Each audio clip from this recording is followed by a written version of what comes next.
Hello, and welcome to the Art Museum of West Virginia University. My name is Heather Harris, and I am the Curator of Education, and we're pleased to have you here at our Lunchtime Looks lecture series. This is the last Lunchtime Looks event of the 2022-2023 academic year, and we will resume with a new complement of exhibitions and talks in the fall.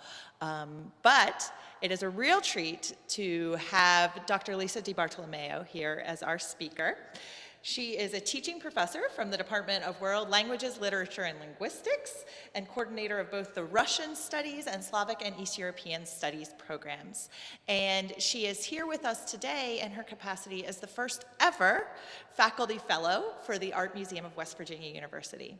The Faculty Fellowship was a program that museum leadership developed last spring to try to engage faculty in more substantive ways with the museum's collection. So we put out a call asking for applications for faculty who would be interested in integrating the Art Museum's collection into their teaching and research practice, and then provided a summer stipend for them to work with our staff to bring that vision to fruition. And so the exhibition that you're sitting in right now is the fruit of that labor. And we're very pleased with the way that it has all come out, and also pleased with Dr. DiBartolomeo's commitment to the Art Museum and to interdisciplinary practice across the campus.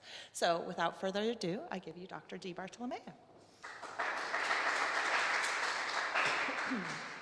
Thank you for that lovely introduction, Dr. Harris. And I would like to thank Madeline and Andrea and Bob and Todd and Heather and everybody at the museum who's been just so welcoming, so supportive and helpful, and has helped me learn a lot about art. But first, vítejte, dobrý den. Vítejte, dobrý den, dobrý den, dobrý den, good day. It's in Czech because we're going to talk about a Czech artist. And also because I'm going to get up on a little bit of a high horse today, which involves making sure that West Virginia University continues to be an R1 land-grant world-class university, which means that we need not only art museum and robust and healthy arts programs, but also robust and healthy foreign language training. And more about that later. This exhibition that you see here before you today was developed related to my course on the Holocaust in East European literature and film. And part of the idea behind that course is looking at literature and films that most people haven't read, right? Everyone's read Diary of Anne Frank. Everyone's seen Schindler's List, right? So we go beyond those things and primarily texts that come from Central and Eastern Europe, because that is where the bulk of the victims were from. That is also where the bulk of the extermination came from. And when Bob and I first met to think about what we were going to do for this exhibition, you know, I came in kind of thinking, oh, I know they don't have like an extensive Slavic and East European collection, so I wonder what we're gonna see. And you know, Bob and I had talked about it doesn't have to be 24/7 Nazi stuff. It doesn't have to be exclusively related to World War II. And met with Bob, and the first time I came in, he had these lined up for me to look at, and I loved them. I just thought they were so powerful, and they fit so perfectly with my idea for the exhibition, but also with kind of the way my course works. And with a view to that, I want to give you a taste of what I do on the first day of the course, which is read a little excerpt from a beautiful short story called The Blank Page by Isak Dinesen, the great Danish writer, where she's telling a story that is about storytelling, and she's telling a story narrated by an old woman in Portugal who is a renowned descendant of renowned fairy tale tellers and storytellers. And she starts to tell the story of the fidelity to the story, and then also a story in itself. Where the storyteller is loyal, eternally and unswervingly loyal to the story, there, in the end, silence will speak. Where the story has been betrayed, silence is but emptiness. But we, the faithful, when we have spoken our last word, will hear the voice of silence. Who then, she continues, tells a finer tale than any of us? Silence does.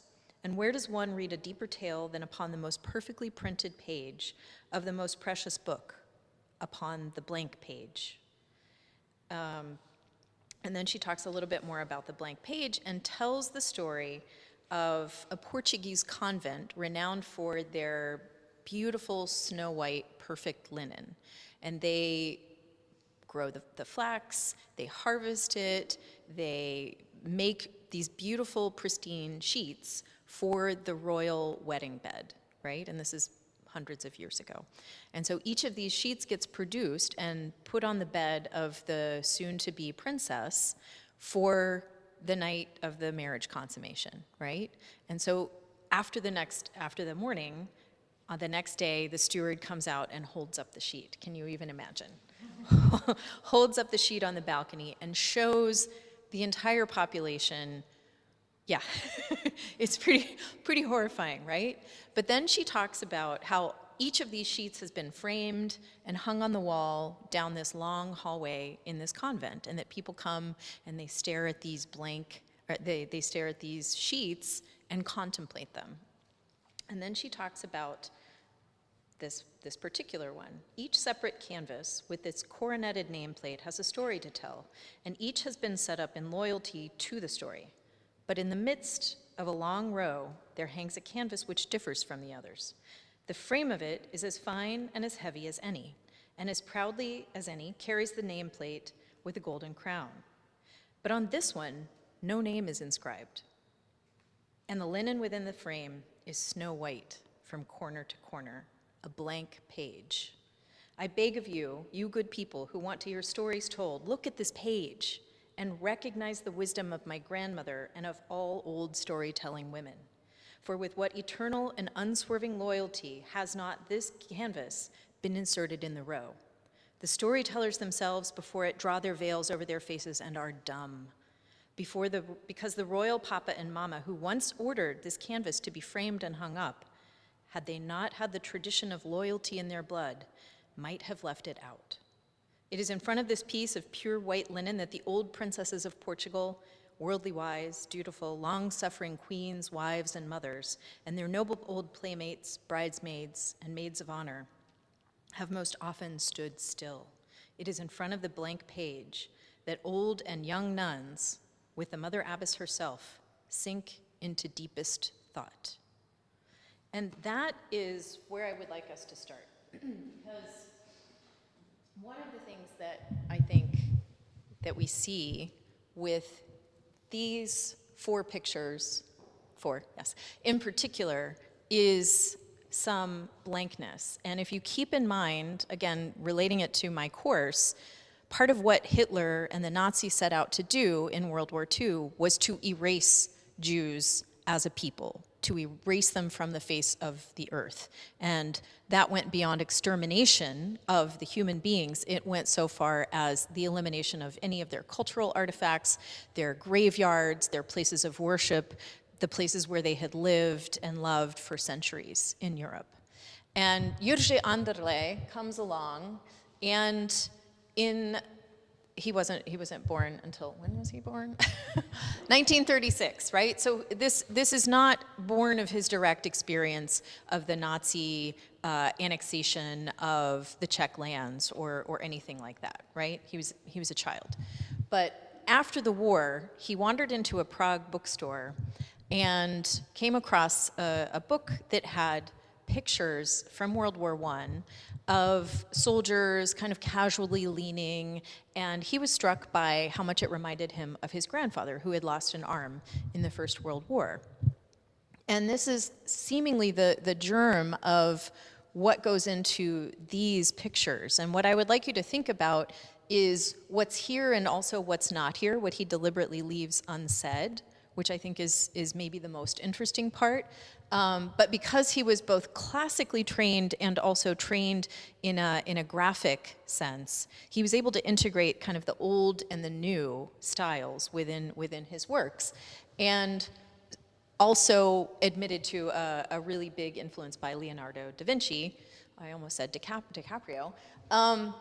So what you see is he'll start from a photograph, kind of like thinking about what he did with the book that he found in a Prague used bookstore, And he starts with a photograph, and then he sort of transposes it. But it's really interesting what he chooses to detail and what he chooses to leave out, right? So faces tend to get more attention. Sometimes genitalia get more attention. And the hand. And what's always struck me with these particular ones, where so much isn't detailed, so much isn't filled in, is a relationship to the Orthodox icon tradition, right? And so in an Orthodox icon tradition, you render very finely the face and the hands of the holy figures in an icon, right? And so even when you cover it over with an aklad, right? So it's a precious metal that covers over most of the icon, but it always leaves holes for the hands and the face, because those are the most important parts of the person. And this is the way you commune with the person or the figure or the character in the piece. And I think that's what's happening here. But on top of that, then we also have this imposition of violence, right? And we have blood dripping down from what is an otherwise normal, sort of idyllic photograph down here. And people stripped naked, literally, and people stripped down to kind of their essential human fluids in a way, right? Blood. This one too, I think is maybe the most ironic and deliberately provocative, because you've got the Kaiser and his two sons. And so this is World War I, right? We're not talking about World War II, we're not talking about the Nazis, and yet this works for my class, again, because what we're talking about for the whole exhibition is the idea of combat, the idea of war, and the experience of trauma. And this is something that Anderle himself felt very deeply, and he wrote about it later on one of my pieces of paper. He said, "I have lived for a long time in oppressive times, and it was natural to depict them.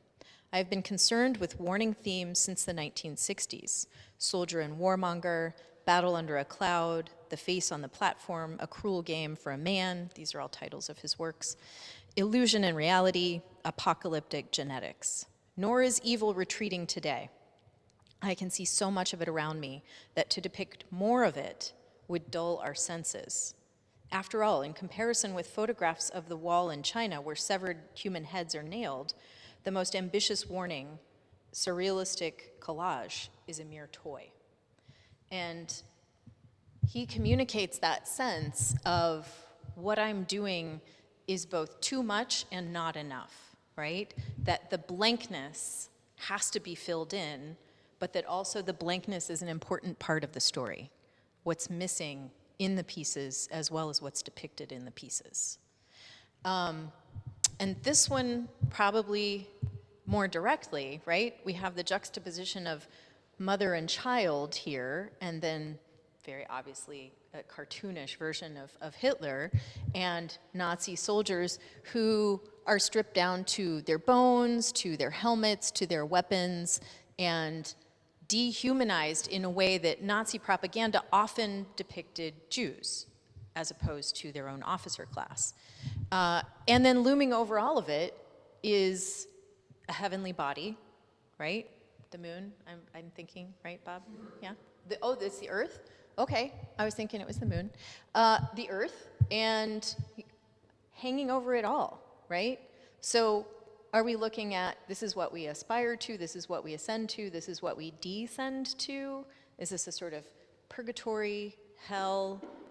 And I think what he wants us to do here is to think about how trauma and war persist, right? It's not over just because World War II is over, or the Gulf War is over, or the seemingly endless war in Afghanistan is over, right? And part of what I was thinking today was how it carries over onto the current war of Russia on Ukraine. And I think that most of us in the United States have a fairly distant relationship with the war on Ukraine. Maybe we keep up with the news. Maybe we have donated some money somewhere along the way. Maybe we know some Ukrainian refugees who've come to town and have touched our lives in some way. But what we don't really think about is how that's part of a very long tradition, not only of Russian imperialism, but also of man's inhumanity to man, right? Inhumanity, which is part of our title, is a reminder that it is inherent in us, but it is also the antithesis of what it means to be human, right? For me to be a human being to you shouldn't mean I'm beating you with a club, or I'm attacking you, or I'm razing your village. What it should mean is I reach out a hand to you and say, how can I help you instead? And I think what he's trying to do is remind us of that with these pieces. And I found a poem that I really like. He's a good follow on social media if you're interested. He's a Ukrainian poet named Serhiy Zhadan. It's spelled Serhiyzhadan. And this poem is actually, it was published in 2019, but it was written in 2017 or 2018. So it's referencing the 2014 Russian invasion of Crimea and annexation, and then the Little Green Men throughout Donbass and that area. So he writes, they buried their son last winter. Strange weather for winter. Rain, thunder. They buried him quietly. Everybody's busy. Who did he fight for, I asked. We don't know, they say. He fought for someone, they say. But who? Who knows? Will it change anything, they say? What's the point now? I would have asked him myself, but now there's no need. And he wouldn't reply. He was buried without his head. It's the 3rd year of war. They're repairing the bridges. I know so many things about you, but who'd listen? I know, for example, the song you used to sing. I know your sister. I always had a thing for her. I know what you were afraid of and why, even. Who you met that winter, what you told him. The sky gleams, full of ashes, every night now. You always played for a neighboring school, but who did you fight for? To come here every year to weed dry grass, to dig the earth every year, heavy, lifeless, to see the calm after tragedy every year, to insist you didn't shoot at us, at your people. The birds disappear behind waves of rain to ask forgiveness for your sins. But what do I do about your sins? To beg the rain to finally stop? It's easier for birds who know nothing of salvation, the soul. And I was hoping that we could maybe have a moment of talking about, I guess, what I've presented as a multimedia extravaganza. We've had 2 poems, a poem, a short story. We've got these amazing images in front of us, and I was hoping that maybe you had some thoughts as you were sitting here and listening to me drone on for a while.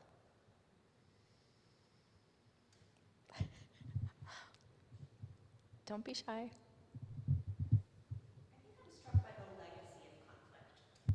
How do you mean, Megan? The idea that these are from, I should say, I'm struck by the legacy of conflict, the idea that these are from World War I, but they seem applicable to the travesty of World War II, and then the kind of ongoing legacy now of continued war, and it's sort of the inevitability of it in a way, but I think you're right to think about the peopling of this, right? What humans can do to other humans and the dehumanization that happens through warfare, right? Which makes it more acceptable or frankly maybe easier, right? So like when I'm really hearing the news in the morning, it's mostly about, in some ways, dehumanizing the Russians kind of and their perspective in this. And even that's from the BBC perspective, which I find very kind of neutral generally. And I don't know, I'm struck by that. So those are my thoughts at this moment. No, I think that through line across history, across cultures, across different peoples is important.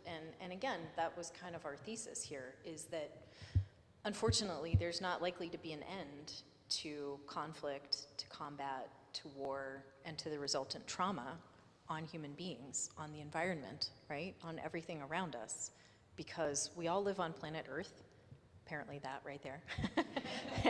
And we have to think about those effects. Anyone else? You look very contemplative there. I've just been thinking about how many people involved in the war, soldiers or that don't want to be there. Yes. It's usually a very small group. I just saw something about Iran where they were talking about the protests in Iran, and they were saying they don't need much of the they need 500,000 people to support the regime. That's all they need, because with that they can control everything else. So when you look at the German invasion or the Russians, it's not much of the population that really wants to do this. Right. No, I think that's that idea that what it takes for fascism to succeed or for the Iranian Revolution to succeed is not lots and lots of people standing up for it, but lots and lots of people sitting down and letting it happen. Yeah. I was really captivated by the story and the short story you shared and the idea of blankness and what's not there. I think it's interesting to also think of that in institutional contexts. When I teach my museum studies courses, that's one of the questions that I always ask my students as I'm trying to help them to analyze and in some ways critique museums as institutions, is ask, what's not here?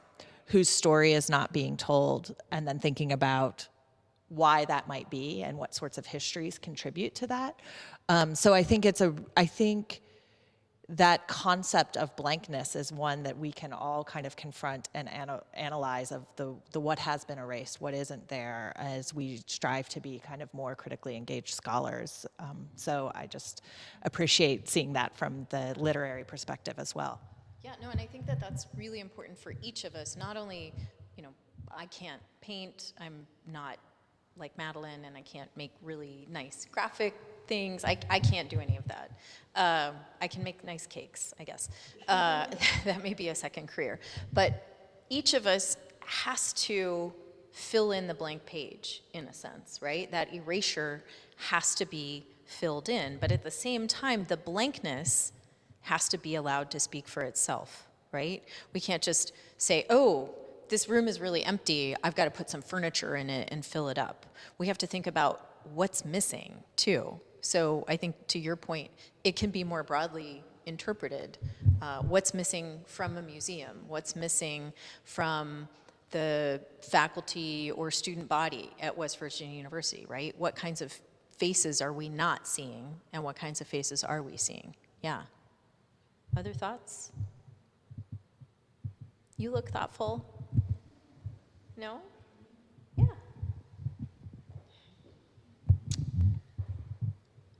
The paintings that are, or the artwork that's here talks about or shows what happened like at that moment. And you talked about the United States. Yes, we're more distant from it, but we've had a lot of our people in the wars. So we are, as a nation, are dealing with the aftermath of all of that, the veterans, the homeless that are veterans, the veterans that came back. I know my husband said when he came back from Vietnam, he was told not to wear his uniform because they were attacked. And I can see where there were the protests about the war, but it wasn't the soldiers' fault. They were put into it. And we had the draft. Those young boys right out of high school, and when you talked about not, being afraid and having to, they just got stuck into that. So I knew so many people and friends and boyfriends and then just the continuation of the aftermath, like Vietnam with the Agent Orange. My husband died from ALS from that.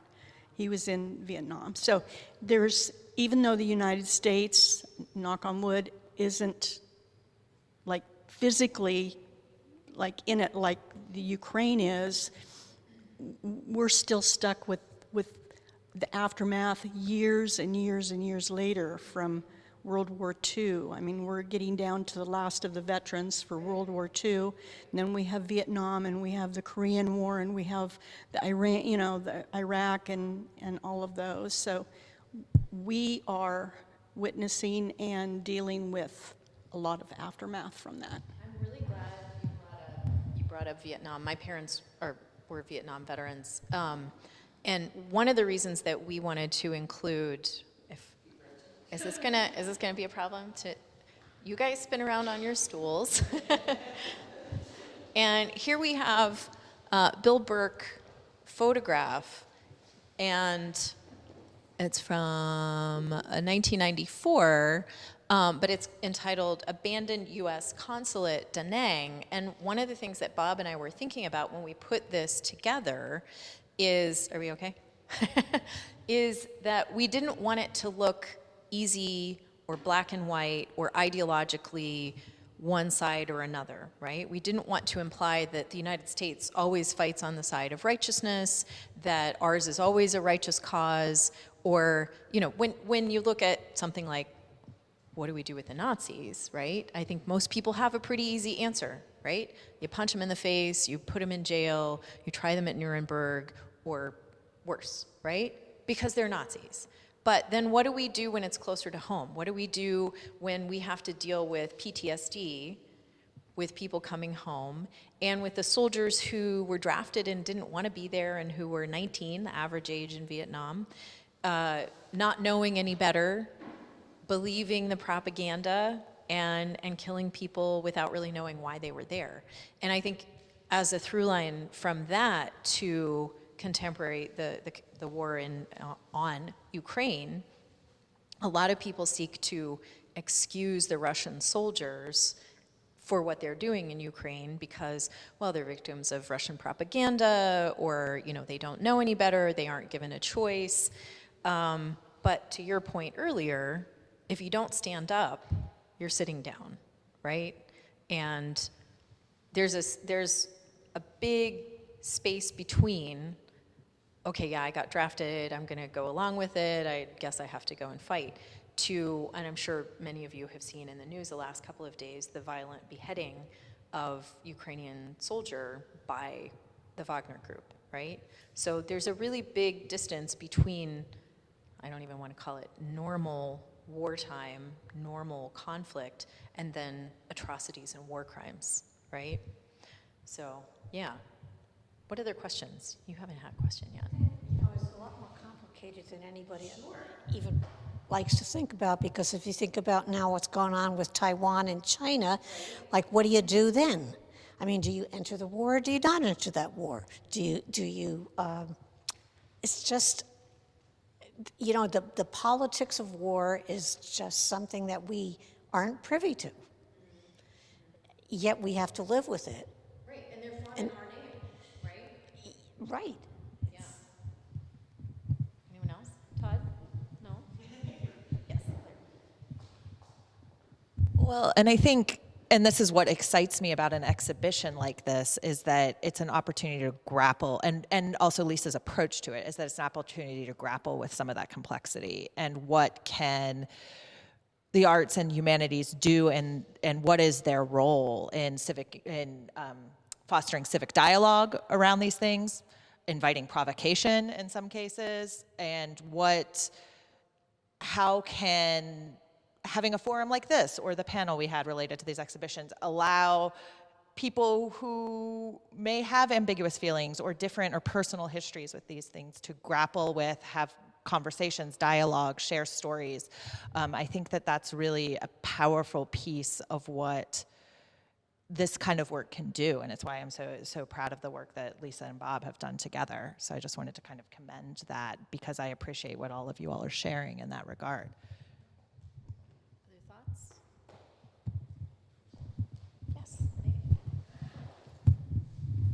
I also appreciate the scope of the exhibition. I think Heather's right. that we have images that are associated directly with war, but I think there's also a lot of like psychological kind of trauma pieces that you've brought in, which I appreciate the fullness of that, right? The kind of, in thinking about the complexity, as you indicated about war, that it's not just the physical acts, but it's all the ramifications in those post-war periods too, right? The legacy trauma associated with either survivors, but also the children of kind of people who've been involved in war, the spouses, the kind of, yeah, the psychological kind of pieces feel a little bit more down in this farther section. But I appreciated that in kind of your thinking about the scope of the show here.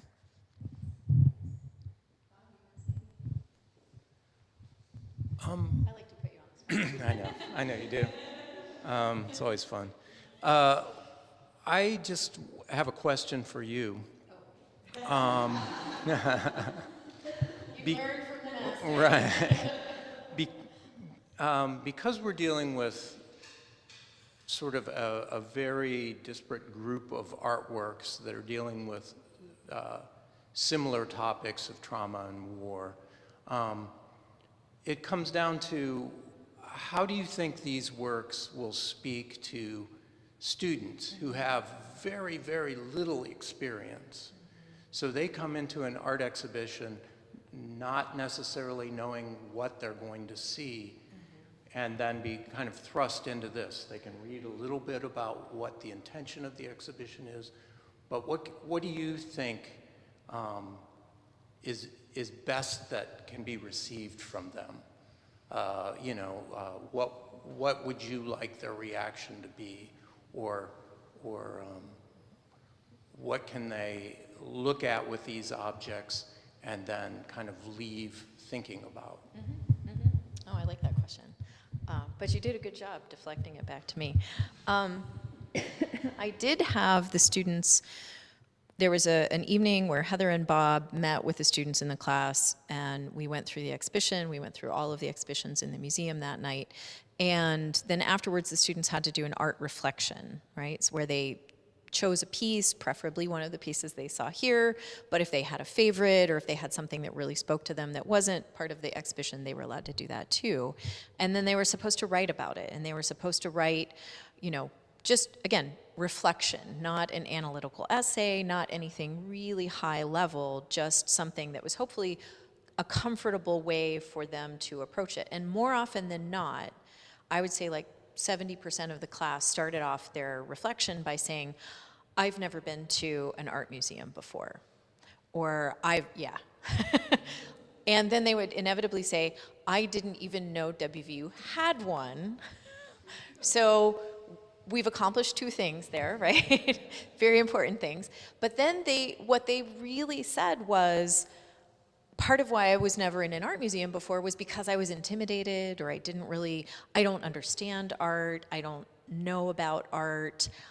I felt like I would go in and just not understand everything, and it would all go over my head, and that kind of thing. And so their reactions universally were, I'm so glad I went, because now I feel like I can go to a museum and look at them as me, right? I don't have to be an art expert, I don't have to be a curator, I don't have to be particularly well educated about art to be able to go and say, this is how I experience this piece. And I think for me, that was the most valuable takeaway for them. Even the ones who didn't go further and dig into, because some of them did. They said, oh, I wanted to learn more about Bill Burke, or I wanted to learn more about Hayter, or I wanted to learn more about Anderle. Just the ones on the very surface level, what it said to me was part of what stopped them before was this intimidation factor. And I think that the visit of the class, and the class is 80 people, we had to split into two. But the visit of the class here helped dispel that and helped kind of decrease that level of anxiety. So I think that was really important and really useful. Yeah. Other questions, thoughts? Do I have a favorite piece?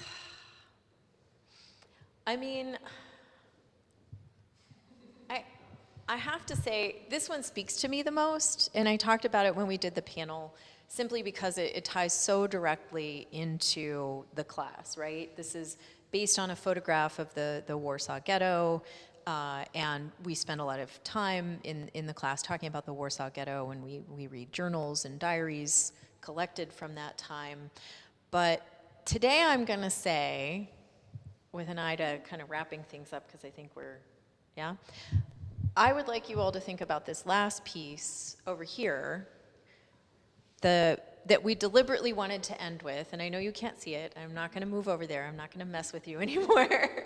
And to think about, going back to your point, what's your name, sir? Roy. To think about Roy's point of it only took 500,000 people in Iran to keep down the rest of the country, right? It only takes a few 100,000 people to join an army and go and oppress another country. But if we listen to what I think Ben Sean is trying to tell us here, Leon Golub is trying to tell us here is not let's go Mountaineers, but let's go, right? Let us sally forth into the world. He's calling us along with him. He's telling us, come with me, and his hand, maybe it's bloody, maybe it's on fire, but it is indicating the way, right? And to go back to the icon tradition, it reminded me of the Odigitria, which is when the Virgin Mary is kind of pointing the way in an icon. And I think he is telling all of us who see this painting, is we need to think about how we get involved. We need to think about what we do next. And I would ask each of you, going forth into the world after seeing the Golub painting, or any of the paintings here today, is to think about becoming proselytizers for art, for the humanities, for education. Because right now, I don't know if you know this, but right now, the university is experiencing some very trying times and an ever-deepening budget deficit. And my home department, where I run the Russian program, is being threatened with extreme cuts. And I don't think that we can be a university of the class we would like to be if we no longer have advanced language training in Spanish or Arabic or German or Japanese or Russian, right? There are conflicts right now where people need to be able to speak and understand Russian. And for our university to be backing away from that commitment to our ROTC students, to our community, to the world at large, I think is irresponsible. So I would call you all to let people know how important you think arts and humanities education is for Morgantown, for West Virginia, for the United States, and for the world. And on that preachy note, I will, oh yes. So I think to that point, it sort of sounds like the transformation that you saw in your students was one about trying to figure out a new way to read different kinds of texts that maybe they were unfamiliar with before. Does that sound like an accurate description of what happened? So are you able to articulate what reading these kinds of texts added to their educational experience that reading another kind of text would not? And I think this kind of adds to what you're closing out with here. Right. So I think that helping the students to see not only the works in the exhibition, but also that they can actually talk about them in an intelligent way, even though they don't think that they have the tools or the training, but that they can still talk about the experience that they had with the piece. And I think that that is a meaningful skill for them to go out into the world, and that is an immutable skill, right? That's something that they will have no matter what job they go into. You're not training them to do, to do a rivet in one thing that maybe gets obsolete in a few years, right? This is something that they will be able to do with anything that they experience, going out into the world and feeling comfortable confronting and talking about and addressing an image, having a discussion about that image, right? From a very human communication base point to something as prosaic and mundane as maybe you're on a job interview and you're talking to your prospective boss and they say, oh, have you ever been to an art museum? Or you walk into their conference room and they have a beautiful painting and they say, oh, well, what do you think of the painting, right? And so maybe that kind of experience, not training, but experience, provides them with the comfort that they can talk about those things, that sense that, no, I don't have to be an expert. I don't have to know about watercolor techniques versus, photographs. I can talk about these things. Yeah. All right. Oh, one more. There's more. Sorry. I taught art for lots of years, too many years, I think. But it was like to get an administrator at the schools to understand why art has to be used, not by just looking and seeing the art elements, but how does it impact you? And I intentionally got like certain grade levels whose teachers would work with me to go to the museums and how do you look at art and what do you do with it? And when you can engage other people in that statement, I think that's all I could hope for. Definitely. And for them not to just see it in a utilitarian standpoint, right? Like, oh, yeah, I've been to an art museum. Check. Well, what did you get out of that experience, right? Reflect on that experience and how did it enrich your life? And I think the more people we can get in to have that experience and then go out into the world and evangelize for it is important, right? So let's all go out into the world. All right. Well, I'm going to thank our evangelist, Dr. DiBartolomeo, for bringing us here today and talking about this process. And like I said, really at the meta levels, but on the micro levels as well, looking at how we are processing the experiences, the trauma of everyday life, but also how we're coming together in community and dialogue and the way that the fields that we're all engaged in and educating students within provide a beautiful forum to do that. So I really appreciate that. I appreciate all of you as community members joining us and allowing us to continue that outreach to people outside of the university. And as we said, this is our last Lunchtime Looks series of this academic year. And we have one more public program on April 30th at 1 p.m. We have a family day. So if you have young ones in your life, we are going to be exploring photography because we have 2 exhibitions focused on that at the moment. So if you have anyone who might be interested on that, that's Sunday, April 30th at 1 p.m. And then the exhibitions will be open Thursday through Sunday, 12:30 to 6 until May 14th. And then they will go away and the museum will be quiet and rest and rejuvenate again for an August opening where we will welcome you all back here for a new, fresh academic year at the Art Museum of West Virginia University. Thank you for being here.